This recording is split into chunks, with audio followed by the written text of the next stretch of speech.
तो दोस्तों आखिरकार वो फिल्म रिलीज हो गई जिसका हर कोई इंतजार कर रहा था। कल्कि सिर्फ एक मूवी नहीं है बल्कि ये इंडियन कल्चर और हमारी तरक्की का एक सबूत है जिसे देश के कई छोटे बड़े लोगों ने मिलकर साकार किया है। ये इंडिया की एक ऐसी फिल्म है जो कि हॉलीवुड की बड़ी मूवीज को टक्कर दे रही है। इसकी स्टोरी से लेकर ग्राफिक्स सब कुछ काफी बढ़िया है, लेकिन ये फिल्म थोड़ी सी कंफ्यूजिंग है। इसीलिए अगर आप इसे अच्छी तरह समझना चाहते हैं तो ये वीडियो देखते रहिए। आज मैं कल्कि 2898 AD मूवी को शॉर्ट में एक्सप्लेन करूंगा, तो आइए देखते हैं।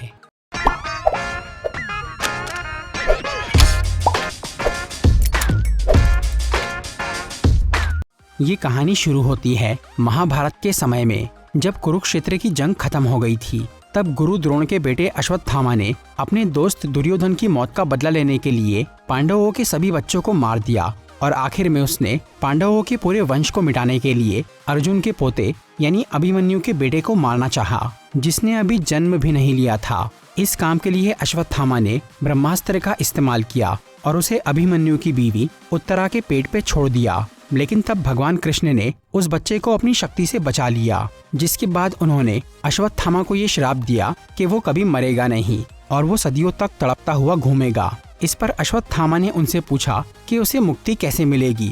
तब श्री कृष्ण ने उससे कहा कि कलयुग के अंत में जब बुराई अपनी चरम पे होगी तब वो अपना 10वां और आखिरी अवतार लेंगे और उस वक्त उनके जन्म को एक बुरी ताकत रोकना चाहेंगी। तब अश्वत्थामा को उस गर्भ की रक्षा करना होगा, इसी से उसे मुक्ति मिलेगी।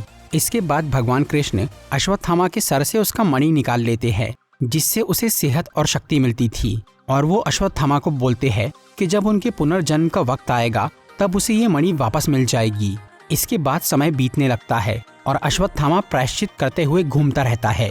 उसका शरीर बूढ़ा और घायल हो रहा था, पर वो मर नहीं रहा था। वो बस एक ही प्रार्थना कर रहा था कि भगवान जल्दी वापस आए और उसे मुक्ति मिल जाए। इस तरह से 6000 साल गुजर जाते हैं और अब ऐसा समय आ गया था जहां दुनिया पे एक बुरे आदमी ने कब्जा कर लिया था। उसका नाम था सुप्रीम यास्किन, जो कि एक बहुत ही होशियार और खतरनाक आदमी था।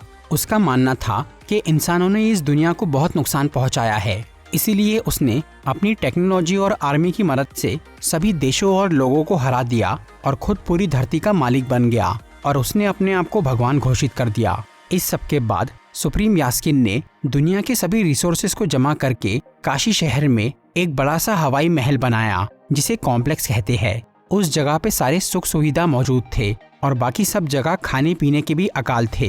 इसलिए हर कोई उस कॉम्प्लेक्स में जाकर रहना चाहता था, लेकिन वहां जाने के लिए एक डिजिटल करेंसी की जरूरत थी, जिसे यूनिट्स कहते हैं। कॉम्प्लेक्स में रहने की फीस थी 1 मिलियन यानी 10 लाख यूनिट्स, जिसे कमाना बहुत मुश्किल था। उधर सुप्रीम यास्किन इतना पावरफुल होने के बावजूद भी एक चीज से परेशान था। उसकी उम्र अब 200 साल हो गई थी और वो मशीनों के सहारे जिंदा था। उसने पूरी दुनिया को तो जीत लिया था और अब वो मौत को हराने में लगा था। वो किसी तरह से अमर बनना चाहता था। इसके लिए उसने एक मिशन शुरू किया जिसका नाम था प्रोजेक्ट के। इसमें उसने एक फॉर्मूला बनाया जिसे पूरा करने के लिए उस केमिकल को 150 दिनों तक प्रेग्नेंट रहने वाली किसी औरत के शरीर में डालना जरूरी था, जिससे अमर होने का एक सीरम तैयार होने वाला था। लेकिन प्रॉब्लम ये थी कि अब दुनिया का इतना बुरा हाल हो चुका था कि काफी कम औरतें ही यहाँ प्रेग्नेंट हो पाती थी और बच्चे को जन्म दे पाती थी। इसीलिए अब कॉम्प्लेक्स वालों ने हर तरह की लड़की को खरीदना शुरू कर दिया। वो लोग फर्टाइल लड़की, मतलब जिसमें बच्चा पैदा करने की क्षमता हो, उस पे एक्सपेरिमेंट करते थे और इन फर्टाइल लड़कियों से काम करवाते थे। फर्टाइल लड़कियों को लैब में रख के उन्हें आर्टिफिशियल तरीके से प्रेग्नेंट किया जाता था। फिर उनके अंदर सुप्रीम का फॉर्मूला डाला जाता था, लेकिन वो फॉर्मूला इतना पावरफुल था कि कोई भी लड़की उसके साथ 3 महीने से ज्यादा प्रेग्नेंट नहीं रह पा रही थी। या तो वो लड़की खुद मर जाती थी या उसका बच्चा, और सुप्रीम को जरूरत थी 5 महीने तक प्रेग्नेंट रहने वाली औरत की। इसीलिए कॉम्प्लेक्स के लोग वैसी औरत की तलाश कर रहे थे और इस काम में सबसे आगे थे सुप्रीम के 2 खास आदमी। एक कमांडर मानस, जो कि कॉम्प्लेक्स की आर्मी का लीडर था, और दूसरा काउंसिलर बानी, जो कि सुप्रीम का सलाहकार था और उसे सभी शास्त्रों का ज्ञान था। कमांडर मानस फर्टाइल लड़कियों को ढूंढने के अलावा रिबेल्स यानी विद्रोहियों पर नजर भी रखता था, जो कि कॉम्प्लेक्स का राज खत्म करना चाहते थे। इन रिबेल्स का सबसे बड़ा ग्रुप था शंबाला में, जो कि हिमालय पर्वत में बसी एक गुप्त जगह थी, जहां के लोग सुप्रीम यास्किन और उसके शासन को रोकना चाहते थे। और उनका मानना था कि जल्द ही भगवान के आखिरी अवतार कल्कि का जन्म होगा जो कि दुनिया को बचाएंगे। शंबाला के लोगों के पास अश्वत्थामा के सर का वो मणि था और उन्हें ये यकीन था कि जब कल्कि के जन्म का समय आएगा तब वो मणि चमकने लगेगा। उधर कमांडर मानस और काउंसिलर बानी को उन रिबेल्स की खबर थी, इसीलिए वो शंबाला को ढूंढने में लगे थे ताकि वो इन विद्रोहियों को जड़ से खत्म कर सके। इस सब के बीच कॉम्प्लेक्स में काम करने वाली एक लड़की जिसका नाम SUMAT यानी सुमेटी था, वो लैब के एक्सपेरिमेंट में प्रेग्नेंट हो जाती है, पर उसकी रिपोर्ट में ये शो नहीं होता, इसीलिए सुमेटी उसे छुपा के ही रखती है। इस तरह से 5 महीने बीत जाते हैं और उसका बच्चा सही सलामत रहता है।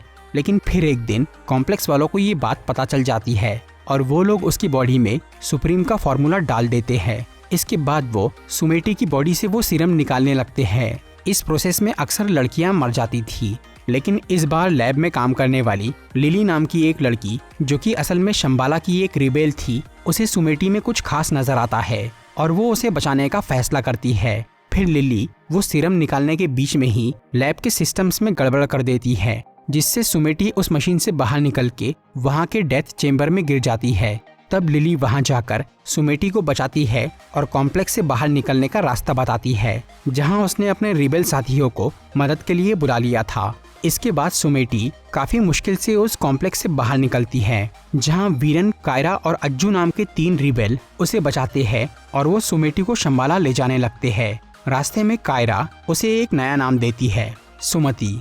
दूसरी तरफ रूमी नाम का एक बूढ़ा रिबेल आदमी शंबाला से अश्वत्थामा का वो मणि लेकर निकलता है और वो उसके साथ अलग अलग जगह जाता है, इस उम्मीद में कि उसे कल्कि को जन्म देने वाली लड़की मिल जाए जिसकी पहचान उस मणि के चमकने से हो जाएंगी। लेकिन रूमी को कॉम्प्लेक्स वाले पकड़ लेते हैं और उसे मार डालते हैं। इस दौरान उसके पास का वो मणि एक बच्ची को मिल जाता है जो कि अपनी जान बचाने के लिए एक गुफा में चली जाती है। उस गुफा में अश्वत्थामा रह रहा था, जिसे उस बच्ची के जरिए अपना मणि वापस मिल जाता है। अब वो मणि चमकने लग गया था, इसलिए अश्वत्थामा उसे अपने सर पे लगा लेता है। इससे उसके सारे जख्म ठीक हो जाते हैं और वो बहुत ताकतवर बन जाता है। फिर वो अपने जीवन का मकसद पूरा करने यानी कल्कि की माँ को ढूंढने निकल जाता है ताकि वो उसकी रक्षा कर सके। उधर कमांडर मानस सुमति की तलाश चालू करता है, क्योंकि वो उसके पेट से पूरा सीरम निकाल नहीं पाया था। वो सुमति को ढूंढने के लिए उसके ऊपर 1 मिलियन यूनिट्स की बाउंटी यानी इनाम रख देता है। इसी वजह से कई बाउंटी हंटर्स और कॉम्प्लेक्स के सोल्जर्स सुमति के पीछे पड़ जाते हैं और वो रिबेल्स के उस ट्रक को घेर लेते हैं जिसमें सुमति मौजूद थी। तब उसे बचाने के लिए कायरा अपनी जान गंवा देती है। इसके बावजूद भी वीरन, अज्जू और सुमति को कॉम्प्लेक्स से सोल्जर पकड़ लेते हैं। तब वहाँ अश्वत्थामा आ जाता है, जिसने अपने मणि की शक्ति से कल्कि की माँ को महसूस कर लिया था जो कि सुमति थी, इसीलिए वो उसे बचाने आ गया था। फिर वो उन सब सोल्जर से लड़के उन्हें हरा देता है। लेकिन तभी वहाँ पर भैरवा नाम का एक बाउंटी हंटर आ जाता है जो कि बहुत एक्सपर्ट फाइटर था और उसके पास बुज्जी नाम की एक AI सुपर कार थी। भैरवा को कॉम्प्लेक्स बहुत पसंद था और वो किसी भी तरह वहाँ जाकर रहना चाहता था, जिसके लिए उसे 1 मिलियन यूनिट्स की जरूरत थी। इसीलिए वो यहाँ सुमति को लेने आया था।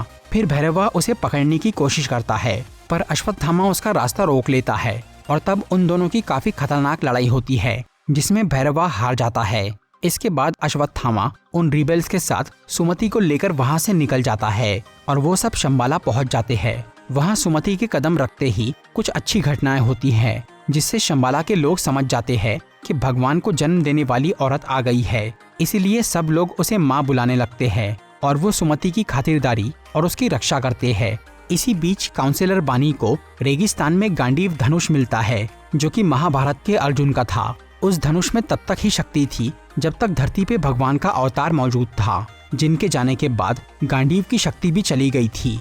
लेकिन अब अचानक वो धनुष फिर से जाग जाता है, जिससे बानी को लगता है कि भगवान फिर से वापस आ रहे हैं। इसके अलावा उसे कुछ और भी संकेत मिलते हैं। अभी आसमान में एक ऐसा ग्रह दिखने लग गया था जो कि 6000 साल पहले दिखा था।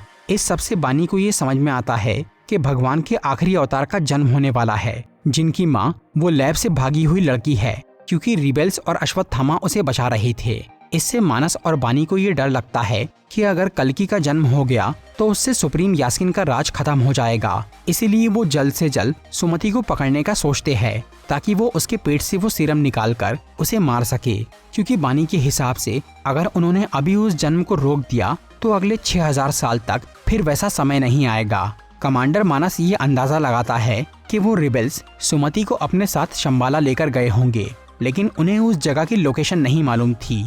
तब भैरवा वहां आकर उन लोगों को बोलता है कि वो सुमति को पकड़कर लाएगा, क्योंकि सिर्फ वो ही अश्वत्थामा का मुकाबला कर सकता है। इस पर मानस उसे बोलता है कि अगर उसने ये काम कर दिया तो वो खुद उसे कॉम्प्लेक्स में लेकर जाएगा।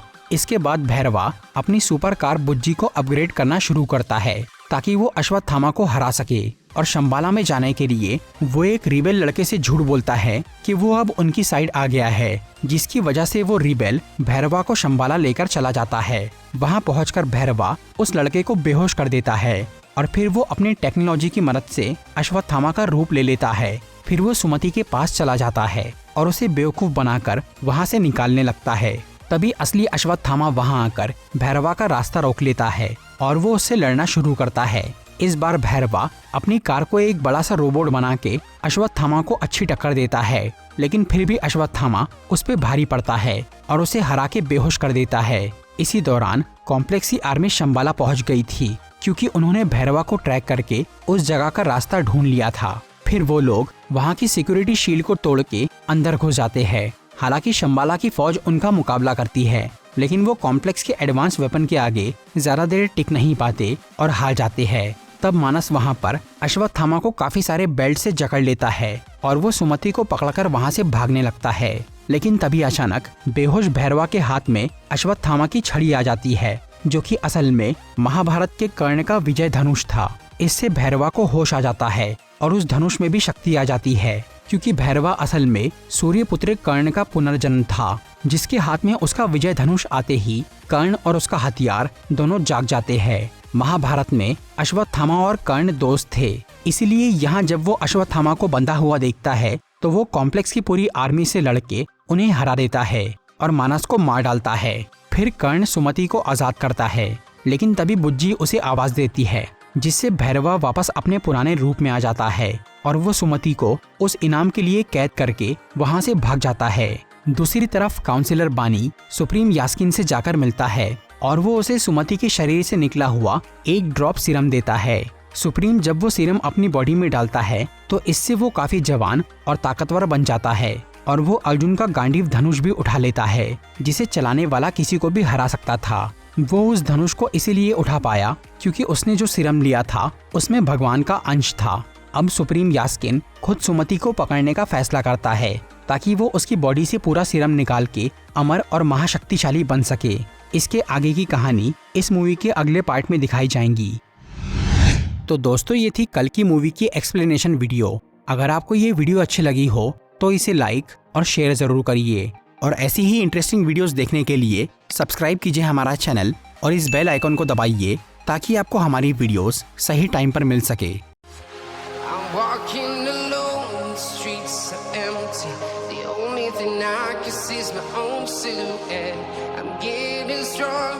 Step by step, the clock is ticking, but there's no time for me.